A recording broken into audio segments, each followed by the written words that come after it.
Kecelakaan kerja. Kita sering mikirnya itu nasib sial, ya kan? Cuma kebetulan aja.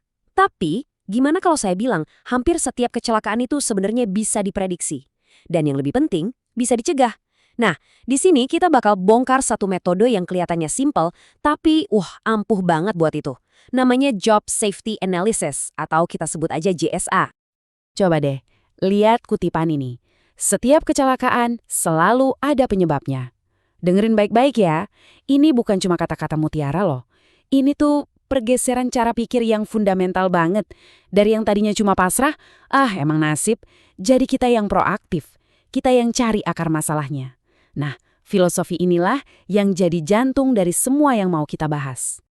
Nah, keyakinan tadi itu jadi fondasinya GSA. Jadi, yuk kita bedah satu-satu pilar pemikiran yang jadi penyanggah metode ini.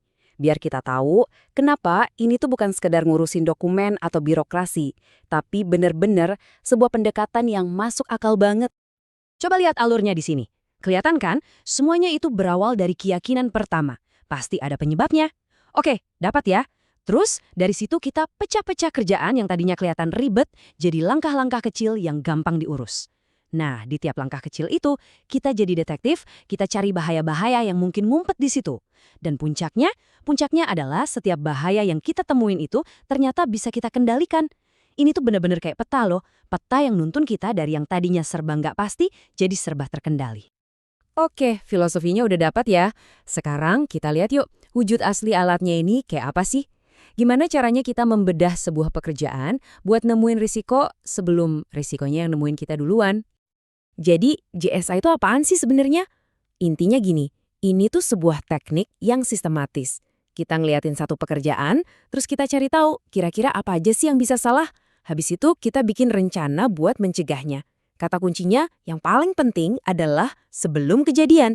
Jadi JSA ini soal jadi proaktif, bukan reaktif nunggu ada masalah dulu.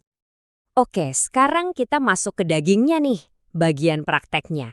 Gimana sih cara ngerjain JSA? Eits, tenang dulu. Prosesnya nggak ribet kok. Semuanya itu intinya cuma ada di 3 langkah kunci. Yuk kita bedah bareng-bareng sekarang.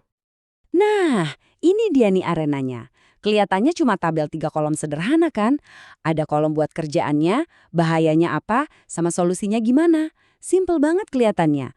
Tapi jangan salah, di dalam 3 kolom inilah keajaibannya terjadi. Disinilah kita mengubah yang tadinya potensi bencana jadi sebuah prosedur kerja yang aman. Langkah pertama, kita isi dulu kolom yang paling kiri, uraian pekerjaan. Coba deh bayangin kamu itu sutradara film. Kamu harus tulis setiap adegan, setiap langkahnya, secara berurutan. Contohnya ganti ban mobil. Jangan cuma ditulis ganti ban, ya nggak gitu. Tapi dipecah. 1, siapin peralatannya dulu. 2, kendurin bautnya. 3, dongkrak mobilnya. Detail gitu. Kuncinya 1, jangan sampai ada langkah yang kelewat. Oke, kolom pertama beres. Sekarang kita geser ke kolom tengah, identifikasi bahaya. Nah, untuk setiap langkah yang udah kita tulis tadi, sekarang kita ganti peran. Kita jadi detektif. Tugas kita nanya, di langkah ini apa ya yang bisa salah? Nah, di sini nih saatnya kita jadi agak pesimis dikit. Pikirin semua kemungkinan terburuk yang bisa terjadi. Kalau kamu bingung mau mulai dari mana, nih, saya kasih pertanyaan saktinya. Coba tanyain ini buat setiap langkah. Ada kemungkinan gak sih pekerja bisa kejepit, kepentok, atau terluka oleh sesuatu di sini? Pertanyaan simpel ini tuh kayak pemicu loh. Otak kita jadi dipaksa ngebayangin risikonya, jadi bahaya yang tadinya cuma di angan-angan, jadi kelihatan nyata.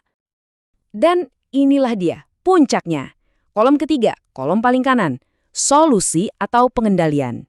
Gini, nemuin bahaya itu emang penting, tapi ya nggak ada gunanya kalau kita nggak ngapa-ngapain kan? Nah, buat setiap bahaya yang udah kita daftarin, kita wajib kudu harus bikin tindakan pencegahannya. Yang spesifik ya, bisa aja pakai prosedur baru, atau wajib pakai helm dan kacamata, atau mungkin cara kerjanya yang diubah. Pokoknya, disinilah analisis kita berubah jadi aksi nyata. Oke, jadi kita udah tahu nih cara bikinnya. Mungkin sekarang ada yang nanya, terus kenapa sih kita harus repot-repot ngerjain ini semua? Emang untungnya apa? Nah, ini pertanyaan bagus. Yuk kita jawab. Manfaatnya itu, jauh lebih dari sekedar selembar kertas loh. Coba lihat deh. Pertama, JSA itu secara proaktif nemuin dan ngilangin bahaya. Terus, dokumen JSA itu sendiri bisa jadi bahan pelatihan yang keren banget buat anak baru.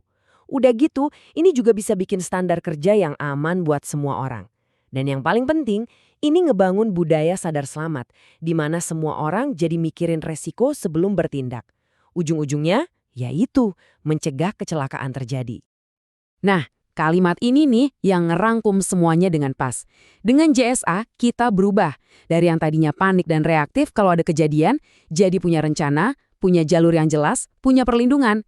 Intinya, JSA itu mengubah keselamatan dari yang tadinya cuma sekedar semoga aman, jadi sesuatu yang benar-benar kita rancang untuk aman. Sekarang giliran kamu. Coba deh pikirin, tapi bukan soal kerjaan ya, tapi soal di rumah. Mungkin pas lagi pakai tangga buat benerin lampu, atau pas masak pakai minyak panas, atau bahkan pas lagi nyetir. Ada nggak sih kerjaan sehari-hari yang selama ini kamu anggap remeh? Coba deh iseng-iseng pakai 3 langkah tadi. Pecah-pecah langkahnya, cari bahayanya, terus pikirin satu aja cara biar lebih aman. Karena pada akhirnya, keselamatan itu bukan cuma urusan pabrik atau proyek besar. Keselamatan itu dimulai dari cara kita berpikir dimanapun kita berada.